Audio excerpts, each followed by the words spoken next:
Joining us live from Ithaca, New York, which is home to Cornell University. I'm Chris Wofford, and today we dive into mergers and collaborations among mostly nonprofit institutions, and we look into the trends and strategies for navigating this space. Honestly, much of what we're covering today applies more broadly to partnerships of all types. I have found our guest, Joe Grasso's research and insight to be super compelling. I love working with Joe. Joe, great to have you, not in the studio today, but joining us from Syracuse. Great. Thanks, Chris. Great to be with you all. Yeah, you bet. A little bit of background. Joe is faculty author of the Financial Success for Nonprofits certificate, which is entirely relevant to the conversation we're having today. If you have any interest in learning more about that, we'll be sharing the URL in the chat. If mergers and collaborations are a concern of yours, check out the program. There's multiple resources dedicated to that. Viewers, real quick, couple notes. This event is being recorded and will be viewable at the same URL you are watching this at. So if you have to leave or you want to share this with colleagues, that's the URL to go to. Now, Joe and I are going to be talking. We have a lot to discuss, but we are very much interested in your questions throughout. So as they come up, please enter those in the chat, which you may open by clicking that dialog box, which is at the top right of your video player. We've got a few poll questions to kick things off. We want to understand a little bit more about where you're coming from, audience. So we're going to be launching a QR code, right? So this QR code is going to come up, shoot it with your smartphone, and we'll be asking you a few poll questions as we kick things off today to open the discussion. Throughout the discussion, we will be sharing URLs and resources in the chat as well. There's some resource links, there's a YouTube video, etc. So when we mention those, you'll see the links to those in the chat. If you happen to be watching the recorded version, which is after the live date today, those links, every link that is mentioned will be below in the overview copy. You'll see it right beneath the video player here. So there you go. So Joe, let's get a sense of who's in the audience. I've got a couple questions to ask here. Number one, audience, what industry do you work in, right? Industry or sector rather, do you work in? So Joe, let's let this one populate for a minute. I want to get a sense of who we're talking to today. A little bit about you first. Tell us about your research, your ongoing work, both at Cornell and Lemoyne.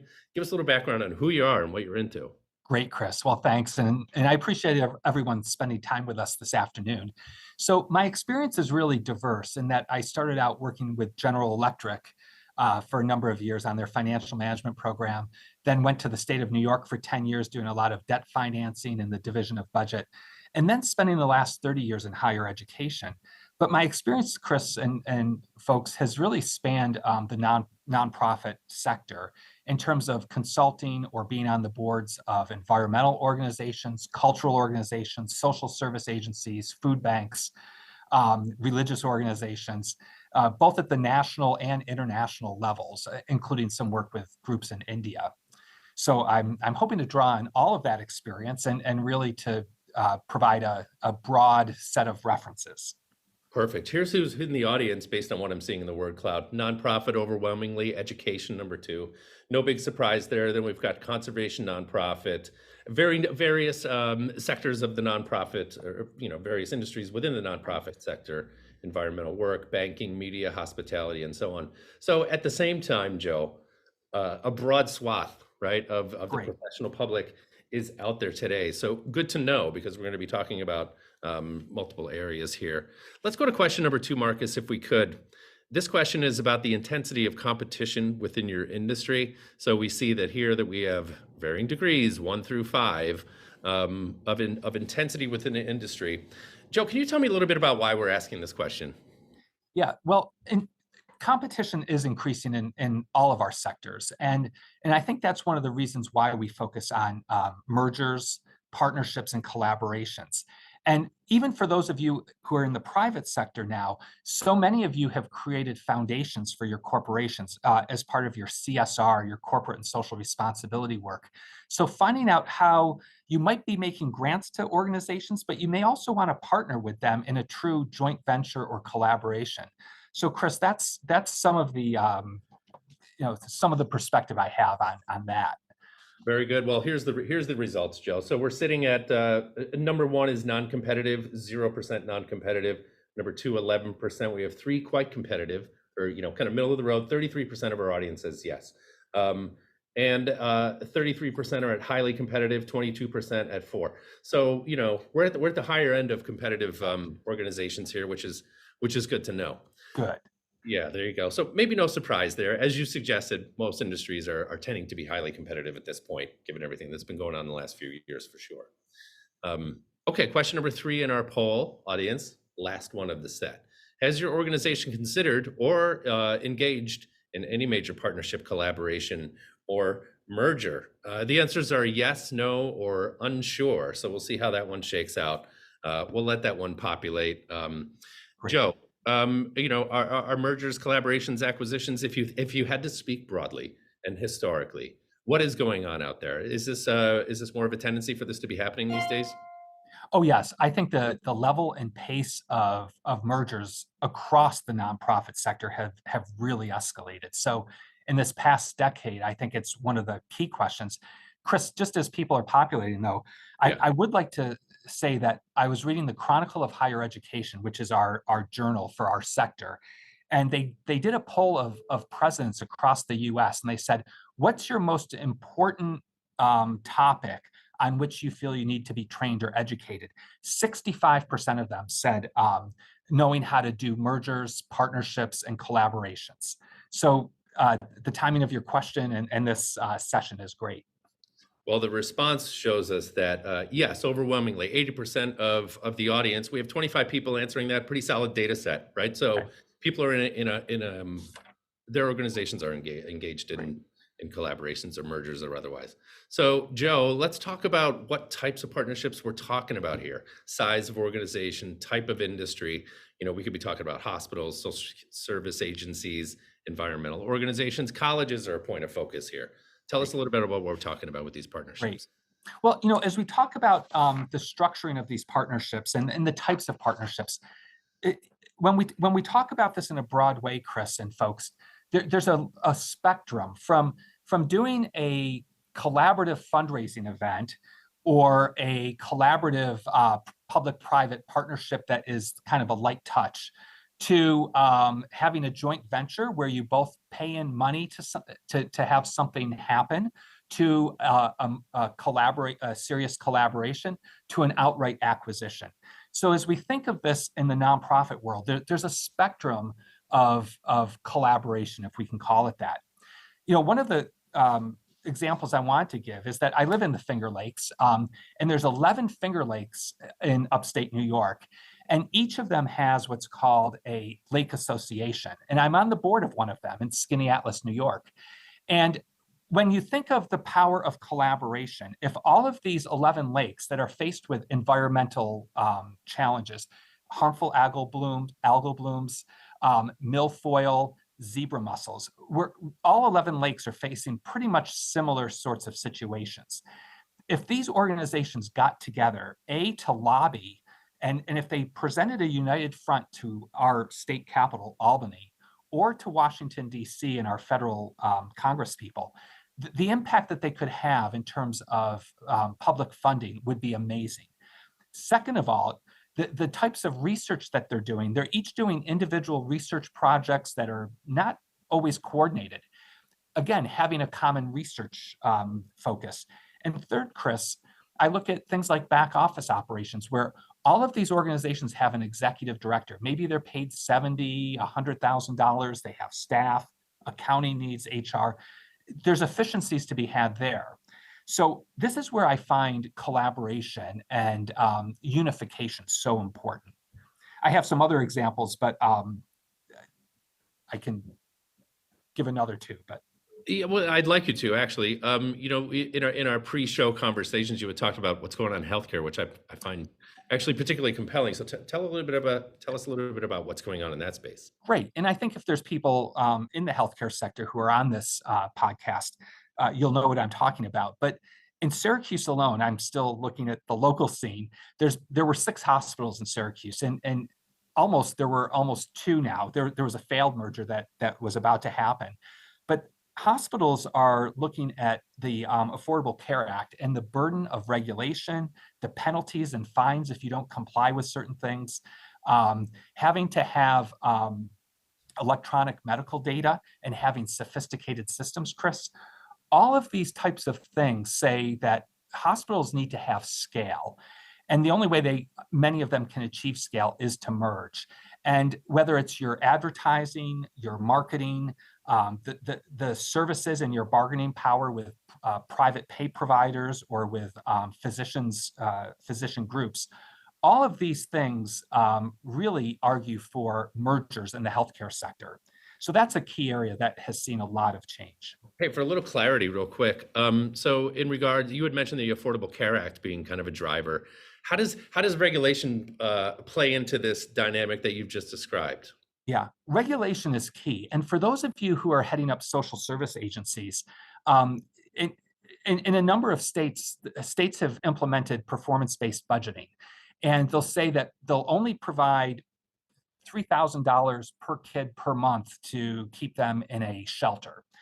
And they've bargained that price so low that, again, this kind of per capita performance-based budgeting formula says that you can no longer have a group home for abused children with 13 people. You have to have it with 100 kids. And so we've seen mergers with other, especially in the social services sector. Also, when you're applying for grants and other things, having in this kind of free market world of the social sector where governments are continuing to put out grants that are competitive, you have to apply. And to have the staff skills, knowledge, and then the lobbying that goes along with it, you have to be part of a bigger group. Joe, going beyond the regulation that we had just talked about a moment ago, what are some other reasons for urgency behind mergers and partnerships? You had listed a couple others: competition, labor shortages, et cetera. Talk about some of the other market forces or otherwise that contribute to the urgency to merge and collaborate with other organizations.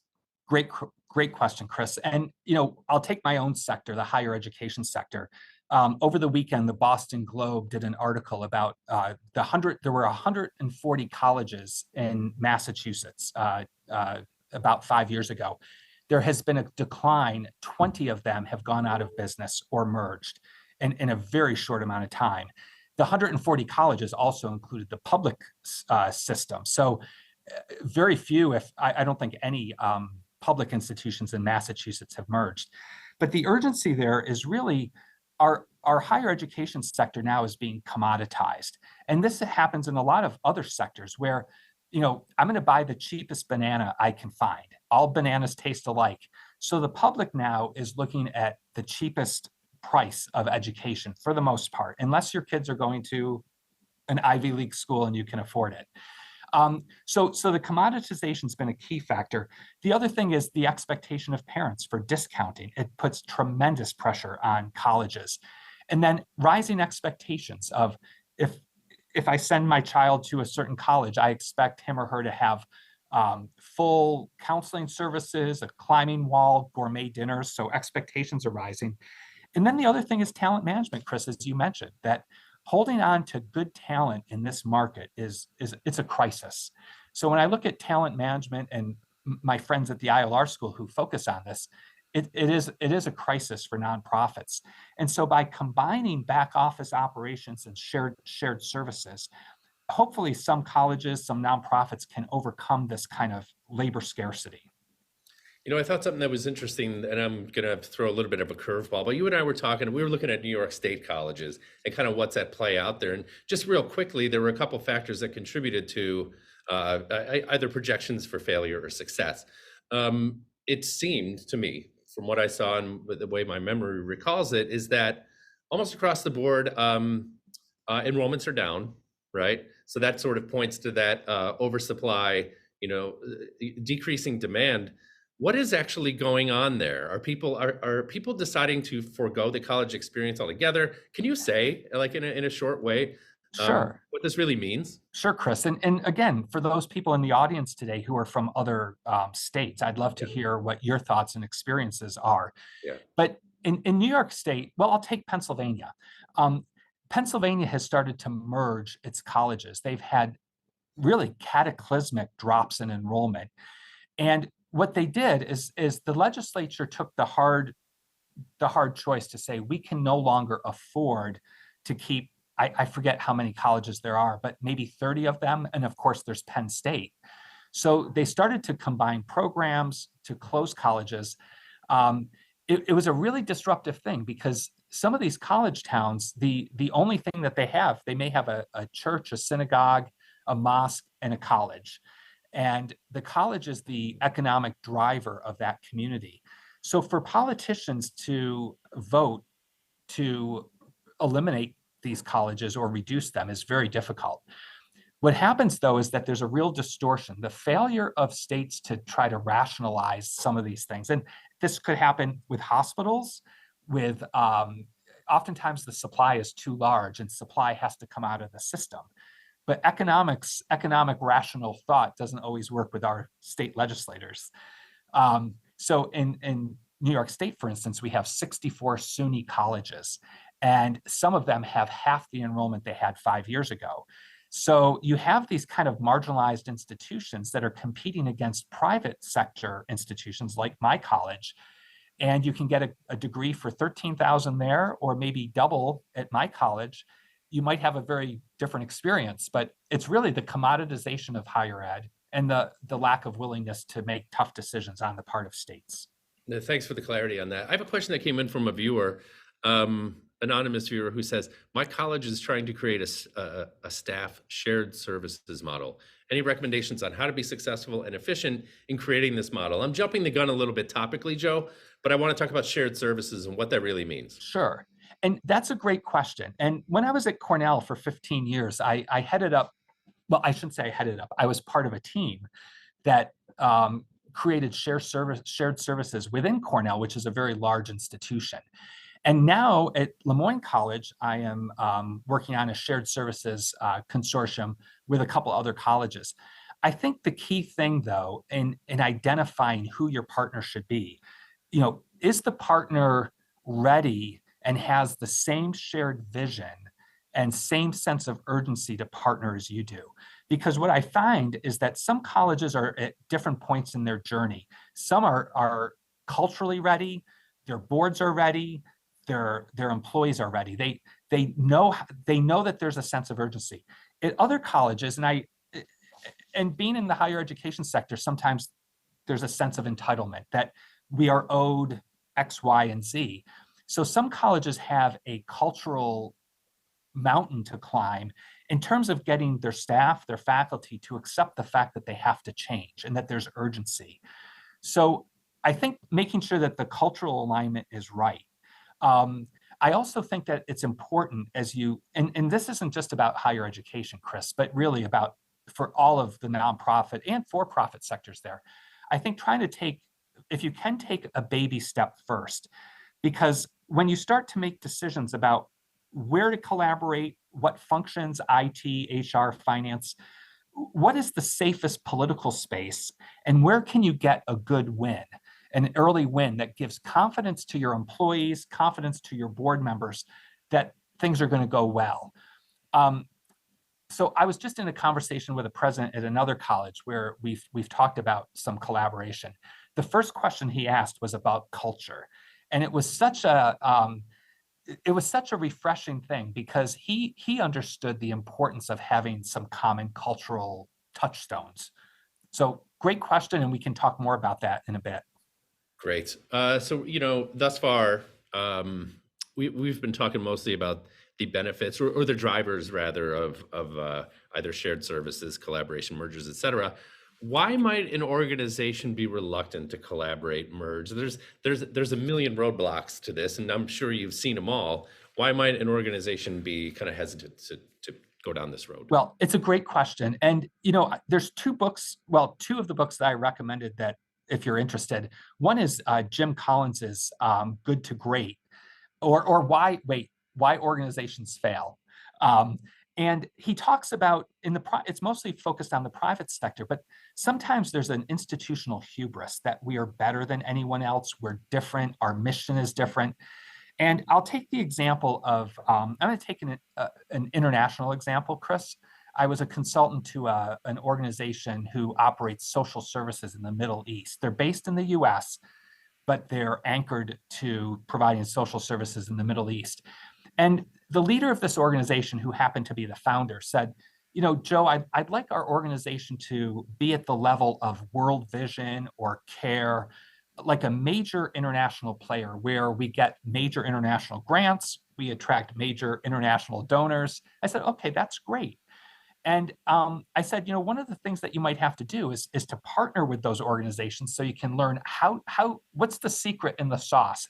How do they do things? How can you build your reputation by smartly partnering with a place like World Vision? And then going after collective, joint grants with organizations in those Middle East countries. And trying to have the synapses, I'm thinking of my own brain here, but how do you get the synapses as we all learn, those synaptic connections have to happen. So this person, though, did not want to collaborate. I think that there was a sense that there might be a loss of power and control. She was the founder of the organization. The other thing I said is that you would need to build your board. So I think that's another barrier to collaboration, Chris, where there may be a small board who's been with the organization for many years, and they're reluctant to change, they're afraid to change, and all the board members are friends, so they know each other, and they don't want to upset the apple cart.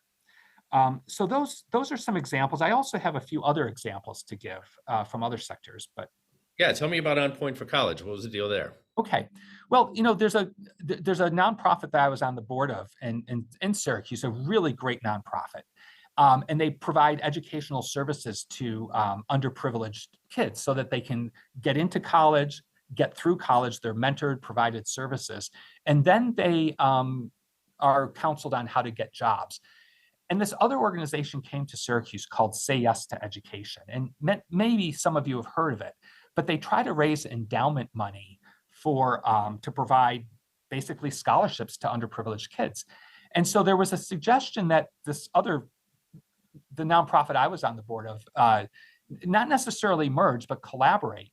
And Say Yes came into town from kind of nowhere. Well, they came in from New York City, but they came in with a high octane effort to get key corporate leaders in Syracuse behind this, as well as other universities and others.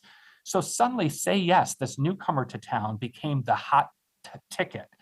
And they got a huge amount of money from various people, organizations who could have given to On Point for College. And so we had a difficult time. We were trying to say, how could we partner with Say Yes? How could we kind of ride that ticket? And we decided not to, partly because we felt that the mission was different, the focus was different, that we did the real work of working with the poorest of the poor, the most distressed. But what we gave up with, we were trying to be pure to our mission, which many nonprofits do, but we gave up this opportunity to align with what became a very successful operation. On Point's a wonderful, wonderful organization, but a lot of nonprofits are reluctant to take this step for a number of reasons.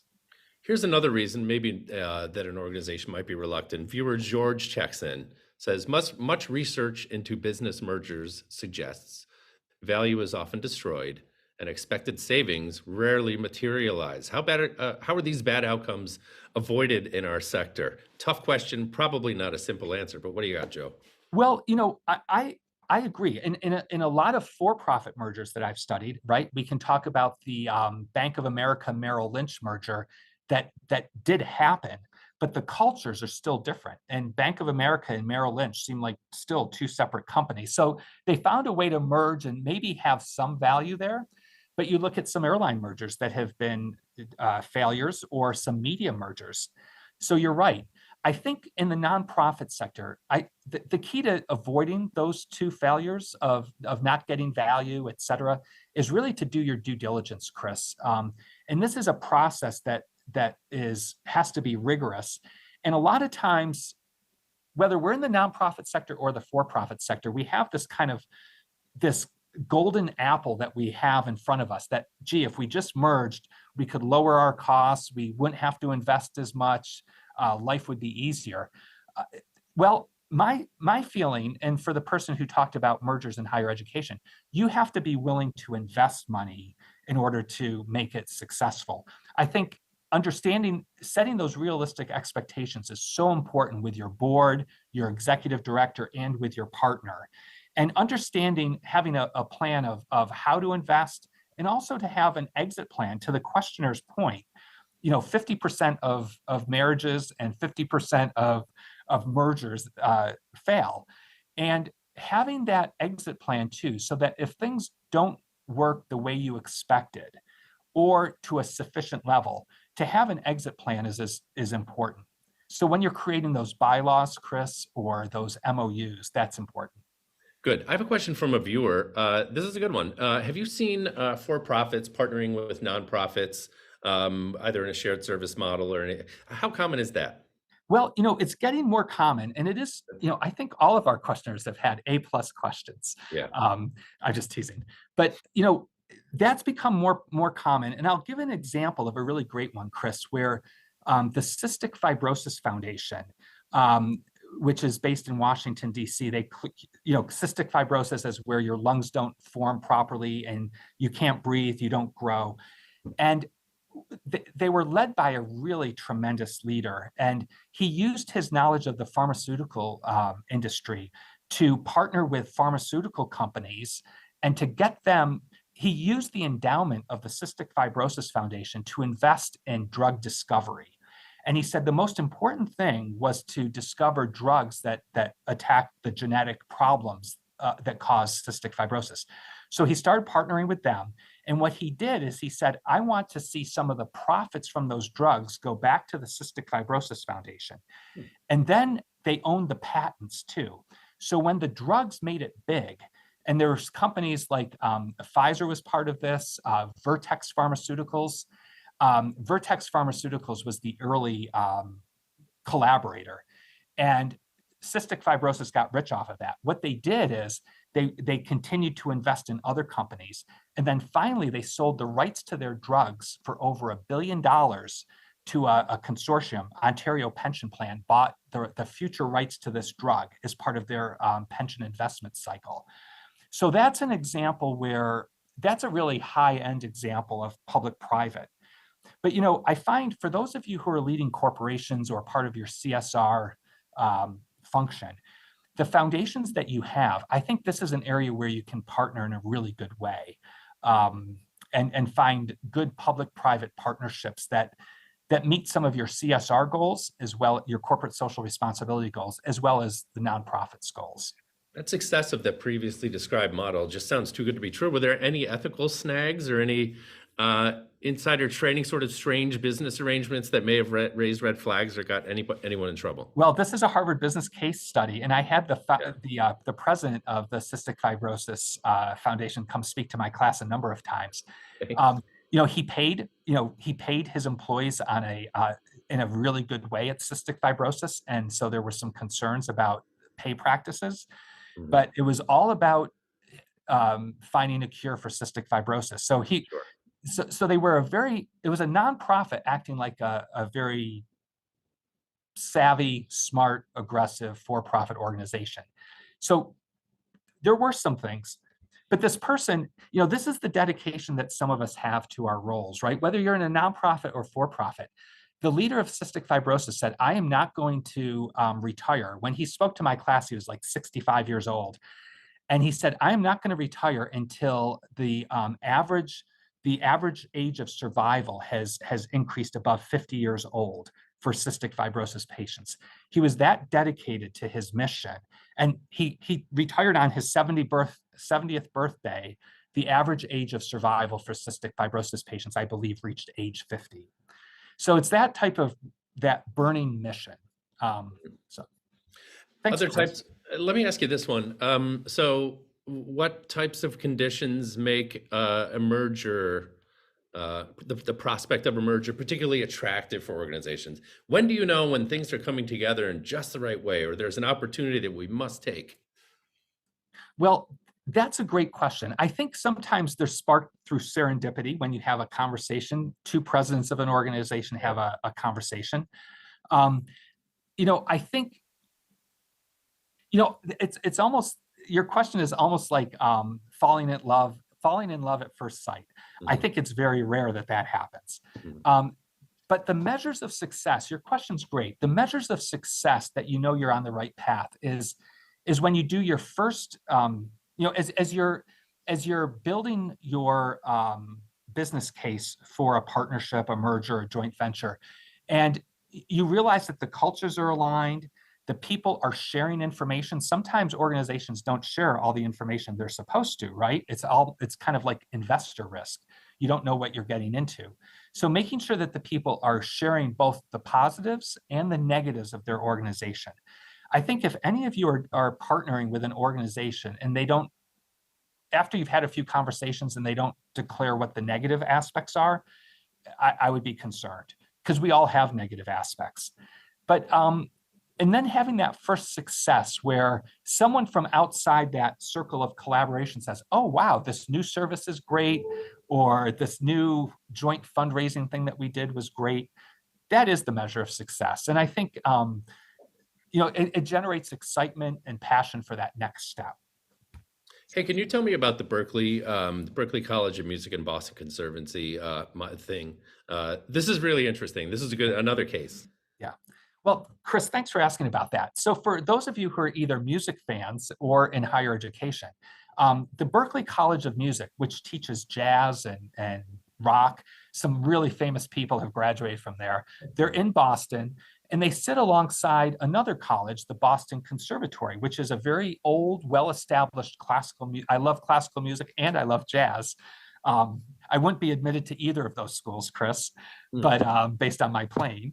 But the two colleges felt that there was a need to merge. Boston Conservatory was having, they were not very large. They were only 450 students, whereas Berklee College of Music, Chris, had 4,500 students. 10 times larger was Berkeley.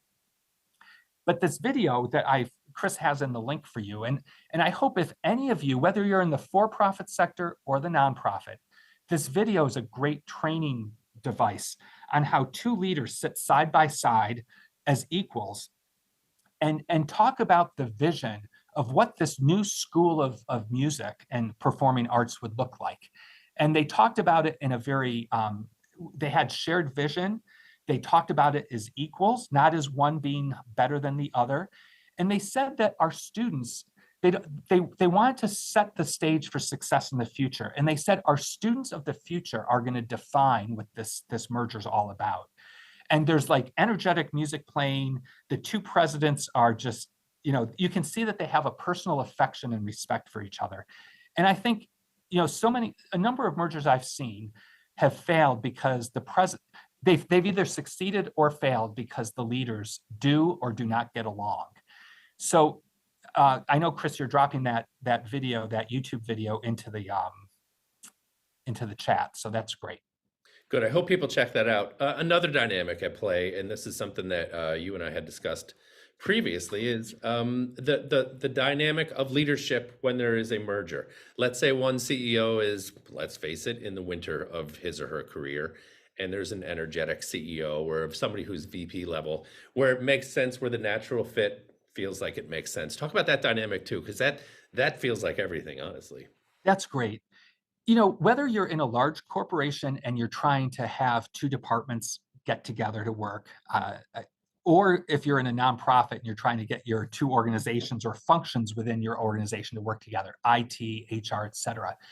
When you're doing a formal alliance and an organizational restructuring, I think that one of the conditions that are ripe for that type of thing to happen is that if one leader is ready to step down, and the other leader is ready to take over. So there might be a vacancy, someone may have retired, someone may have left, et cetera. I think that is so important, because if both leaders, whether they're the CEOs, Chris, or the executive directors, or the head of IT or HR, and you're being asked to merge with another organization, one of those leaders has to agree to step down. And that previous person who talked about mergers failing, it's oftentimes, the executives, there's an agreement of which executive in an acquisition will either step down, be expelled, or be given a huge payoff. So I think that's important. And I'll talk to my own experience. I'm at a point in my career where I'm 62 years old. I don't need to be working here in terms of, I've done a lot of things. I'm here at my college because I want to see it survive, thrive, and be collaborative, inventive, and creative. So I'm willing to step aside if someone comes along and says, oh, we want to do something differently. So I think making sure that either you have an enlightened person that may be in their middle of their career who's willing to do this. It's tougher in the middle of one's career. And I'm talking about it personally because I don't want to disclose all these personal details, but as a leader, you have to think of, am I willing to do this merger for the benefit of the mission that I'm trying to achieve? Is it about the true mission of what you're trying to do? Or is it about preserving our status as CEO or VP or whatever, or a board member? Those things are really hard. So Chris, that's a key thing about being ripe for a merger. Good related question from viewer John, who asked, do you see any correlation between organizational life cycle stage and readiness to merge or collaborate successfully? Very closely related to what we're talking about, but what do you hear in John's question here? Well, John, your question's great. And one of the books I suggested is The Life Cycles of a Nonprofit. So I do think that life cycle plays an important role. Having said that, I think there's points in time all along your life cycle where either a merger, a collaboration, or a joint venture is important. A friend of mine in India who heads up what's called the Swami Vivekananda Youth Movement, Balu Balasubramanian. He was a colleague of mine, and I'm on the board of his organization in India. But he said, Joe, there are thousands of nonprofits in his area of India, this town called Mysore. It's a great nonprofit in a beautiful town in India. But he said there's hundreds of organizations that are doing what I'm doing. And some students will ask him sometimes, should I create my own nonprofit or do something with you? And he says, well, I'd like you to do it with me, because creating your own nonprofit, it's almost too easy to do, right? The market is so crowded. And I think in the small city of Ithaca, New York, where Chris and I are housed, I think there's over 1,000 or 1,200 nonprofits in Tompkins County. So they're all competing for board members, money, talent, attention, and time. And what has happened is, John, what's happened in a lot of communities now, I'm finding that these community family foundations, they say they'll take two nonprofits, and this actually happened in Ithaca. There were two nonprofits who were doing environmental work, and they were so similar. And this foundation was supporting both of them. And they said, we're going to give you money to merge, and we want you to find a way to work together, or you're not going to get any of our money. So I'm finding that in a number of communities, community foundations, family foundations are giving these organizations mandates to merge. And so whether it's you're in the middle of your life cycle, at the end, you're competing in this kind of small ecosystem for the same dollars. And what you get when you're all competing is mediocrity. So life cycle, the timing is important. And the secret is about the people who are willing to do it, your own personal situation, the leaders, the board, et cetera. Kind of related to what we're talking about. Anonymous viewer asked, follow-up question. Would it be helpful to partner with an external third party when developing a shared services model? So sort of related, but not really, but we're talking about somebody who could possibly broker a partnership. What's the deal with that? Well, depending on which sector you're in, that's a great question. Unlike the person from Texas who asked about private sector collaborations, there's so much merger activity in the private sector because JP Morgan Chase or private equity firms are looking for ways to bring firms together and maybe to sell buy the company, sell it once it's been merged. In the nonprofit sector, there's not a lot of supercharged economic incentive to merge. So what I find is in my hometown of Syracuse, there's a nonprofit leader who's an amazing person, and she heads up a family foundation. And she has done it. She has advocated for mergers in a quiet, sensitive way. So there's certain times when, again, I go back to the funders. The funders are saying it's kind of a soft mandate to merge. But responding to your question, I think sometimes having a consultant work on things is important, because sometimes it's difficult for us to maybe reveal our own organization's difficulties. No one wants to publicly say, oh, I have a deficit. No one wants to say, gee, I just lost my chief information officer. But those are important due diligence items. And I think a third party can sometimes ask those questions in a sensitive, objective, well-intentioned way. So Perfect. Which gets us to kind of the pre-merging, right? So what do leaders, governing boards, organizations, what has to be done both internally and then looking externally, for organizations to merge? What are some of the things that leaders need to think about? the due diligence is really important. And I think, as what we have, there's another question about governance too, Chris, that I just wanted to focus on. And I'll get to this. Well, let me answer the question that you asked. I Go ahead. Yeah. apologize.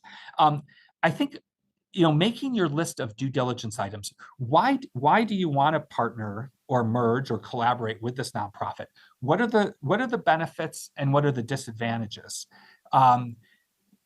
Doing a self-assessment too of your own organization, of where you have strengths, weaknesses, opportunities, and threats. That standard SWOT analysis, I think, is really important. And then in terms of that list, you want a financial analysis. If the organization doesn't disclose its finances, don't do it. So financial due diligence is important. Leadership, board, and culture due diligence is another factor. The capacity and willingness of your staff to embrace this idea is absolutely critical. I think, Chris, if you don't have, if the people on the bus don't want to go where you're driving the bus, then there's an issue. And you either have to ask those people, be blunt and say, hey, we're going to do this, whether you like it or not. Please be a part of it, inform it, and make it as best as possible. But some people may say, this isn't for me. So, and what the problem is in doing that talent management aspect of it, Chris and folks, is that a lot of these merger conversations happen in secret, right? They're very discreet conversations and quiet. So it's hard as leaders, operational leaders, for us to say, oh, I'm going to poll the whole group and let's do a Wordle on what people think of a merger. And you might get some really difficult reactions. So it's hard to kind of gauge employee reaction. But once you feel like you have a good partner in your sights, polling your direct reports, quietly talking about it in a theoretical sense is important. Very good. Did you want to say something about governance before this, or did you hit that? Yeah, governance is important. And what we've done at Lemoyne College, and this preceded me, so I don't take credit for it, but I give credit to my president and the board of trustees. They created an ad hoc strategic alliance committee, and we meet bi-monthly, and there's about 7 board members, from all sorts of industries. So it's a really nice eclectic mix of people, plus the president, the provost, and myself. And every 2 months, we look at opportunities. We also assess the types of alliances or things that we're doing. Sometimes they're creative and entrepreneurial things that we're doing. So we're assessing opportunities and how things are going. Most recently, we had, unfortunately, Cazenovia College, which is a beautiful small college in a town 20 miles from Syracuse. They declared that they're closing. So we collaborated with them on helping them close.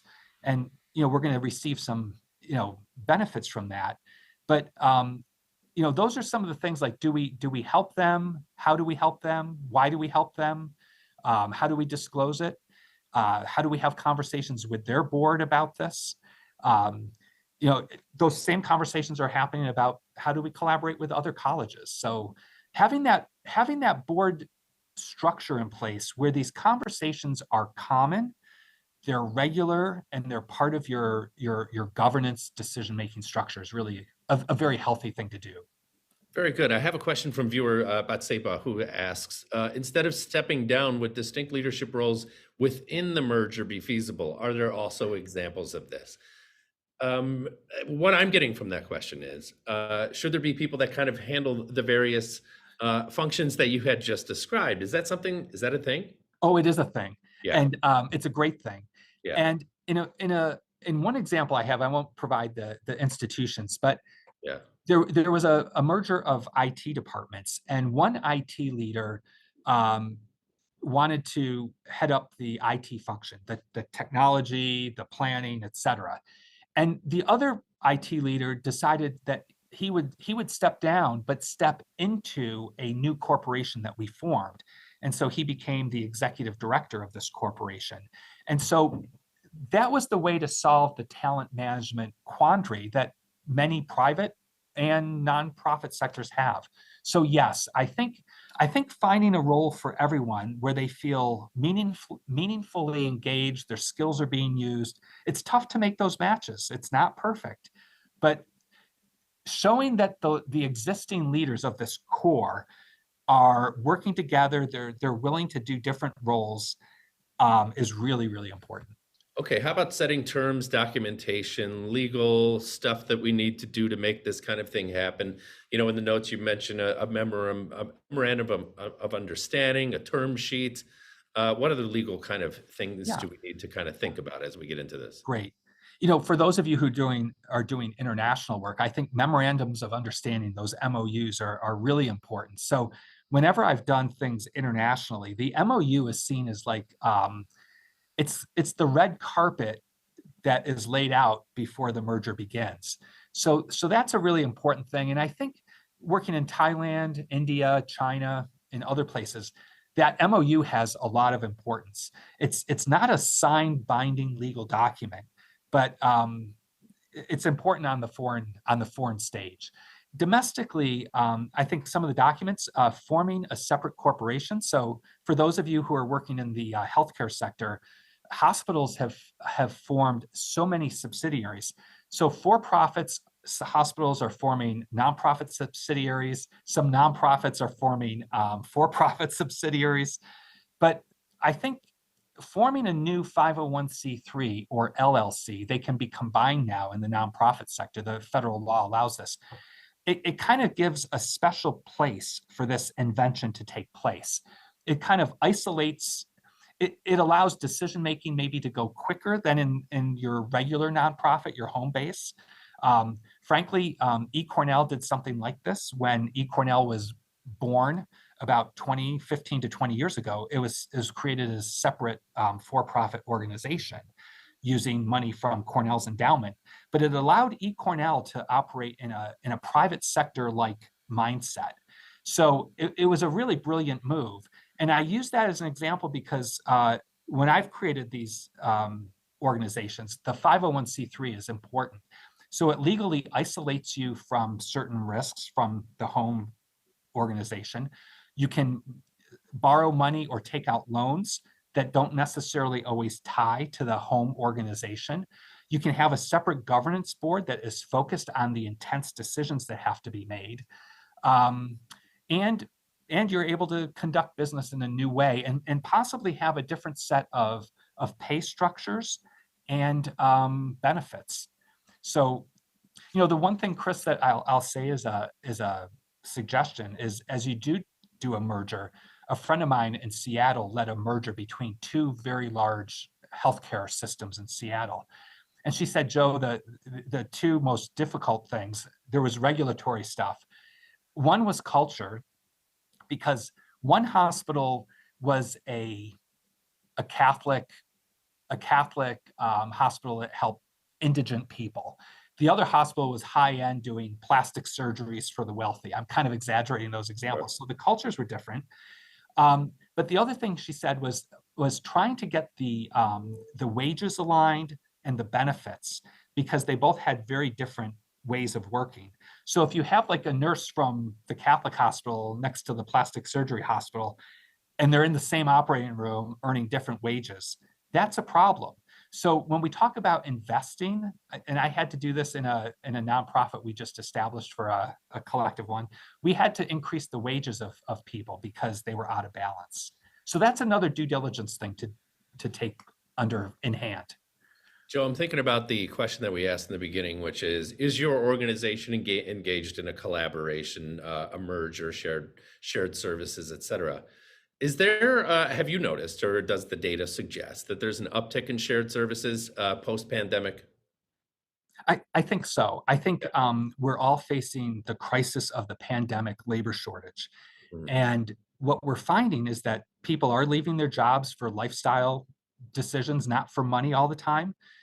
Sometimes it's easier to keep a person because you can offer them more money and they'll stay. But many people now are motivated by something else after the pandemic.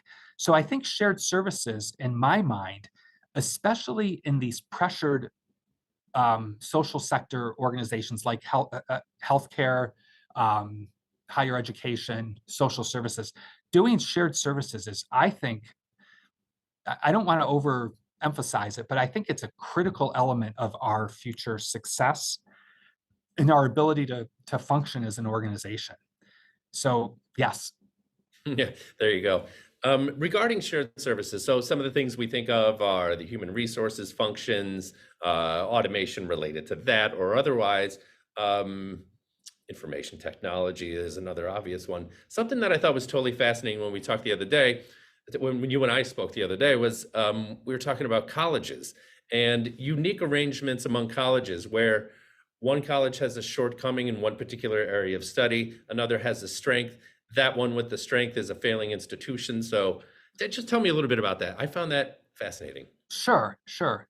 And I think that's the difficulty of higher education because on the old, and I'll call it the old European model, where we wanted to educate the whole person, which I'm a graduate of a liberal arts college, and I love my liberal arts degree. It's made me think in more creative, I hope in more creative ways.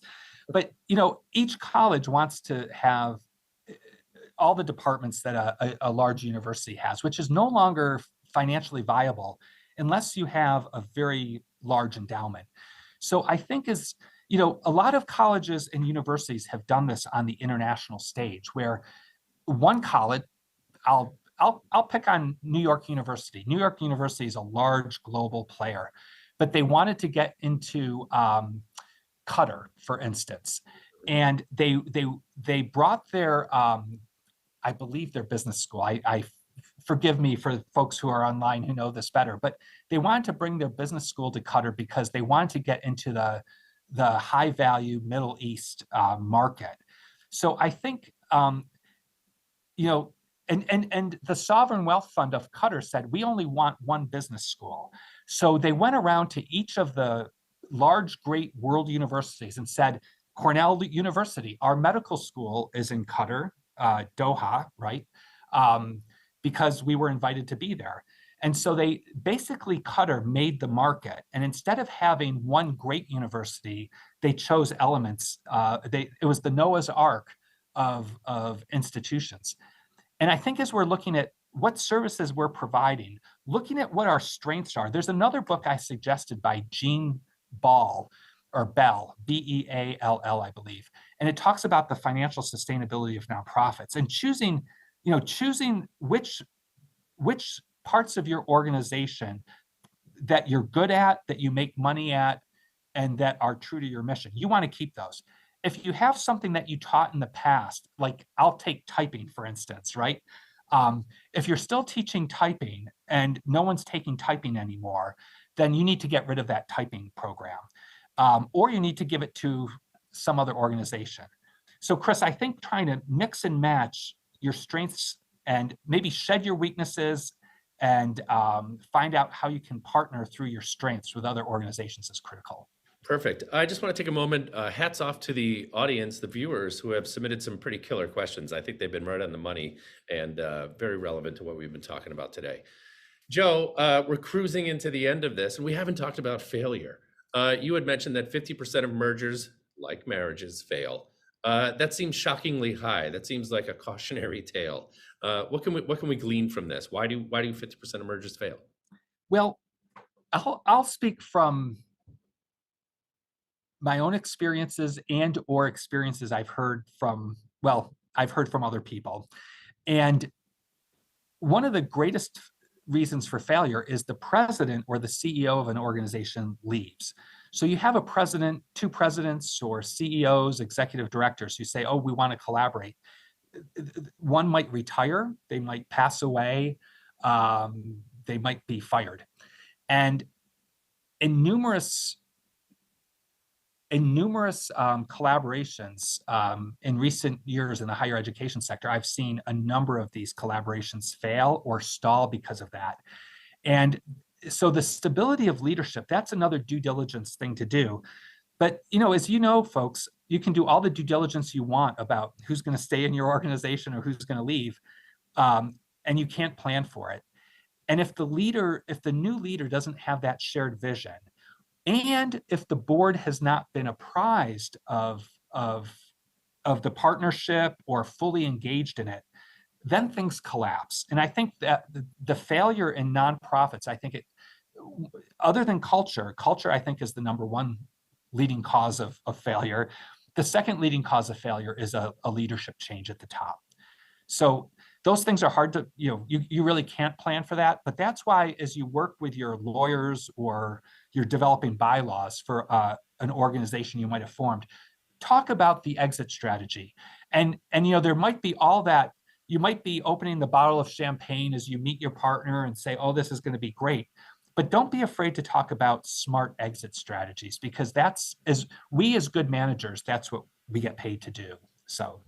Hey, can you talk about the financial, you need to have some capacity for financial evaluation when you're getting into a merger and a collaboration. Can you talk a little bit about your background in finance and how that might help? Yeah, I think finance is a key part of it, but so too is the HR aspect, the IT, et cetera. But from finance, what I've done is I've done a survey of, for instance, upstate colleges in New York State, because I want to know, do they have the financial wherewithal to do a partnership? Are they desperate to have a partnership because they're about to fail? And I'm not sure that we'd want to engage in an organization that's about to fail. Or are they going through a hard time and they need a lifesaver? And that can be a very opportune time. This happens in the private sector, right? You stumble and you fall, and there's a private equity company there to buy your shares of stock at a low price because something happened. Twitter is going through this right now, right? Elon Musk took over Twitter. Its stock price is in its depths. He might sell to somebody else and say, hey, I got to get out of this. So I think looking at other colleges or institutions, I won't pick on colleges, but to understand your market through that SWOT analysis, Chris, and that financial analysis is really important. You've got some great. I'm looking at the clock here. You've got what we have in our notes as final advice, but I think this is good. This is nice shorthand that takes us out on a nice note. Can you kind of lightning round these little bit of tidbits of advice, because I love these? Yeah. I think I think the key thing is no collaboration's perfect. Be realistic. I think you have to be clear and thoughtful about what you want from the merger. Sometimes your leader or board member will be excited about something, but if you can't deliver that, you should say that. So having those realistic expectations, taking small steps first to prove that the decision making and the partnership and the culture are good. So small steps first, and finally having that exit strategy. And most importantly, on top of that pyramid is culture. Are the cultures aligned, and are the people aligned? So yeah, I think if we were to do a sequel, culture would be the thing that I would want to focus on. We talked about it a little bit, but there's so much there. I just think it's critical. A couple last things for the audience. Again, thank you for your questions. Perfect timing, beautiful. Thanks for your participation in that. A couple last resources to share. I want to share the Financial Success for Nonprofit certificate to learn more about what Joe Grasso can teach you in this space. Also, viewers, we are nothing without you. We need your feedback so that we can learn to do our jobs better and provide programming that you find interesting and educational. So take a second, go to this URL, Let us know how we're doing. We need a rating and some feedback. If there's something you'd rather see us cover than this, or you think we did well for any particular reason in this space, let us know. We are 100% dependent upon it. Joe Grasso, great to see you again.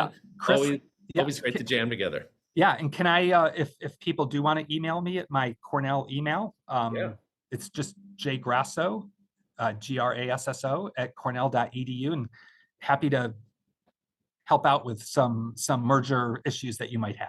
All right, very kind of you to leave that. Thank you, audience. Take care. We'll see you next time for the next keynote. Stay strong, stay safe. See you later. Bye-bye, everybody.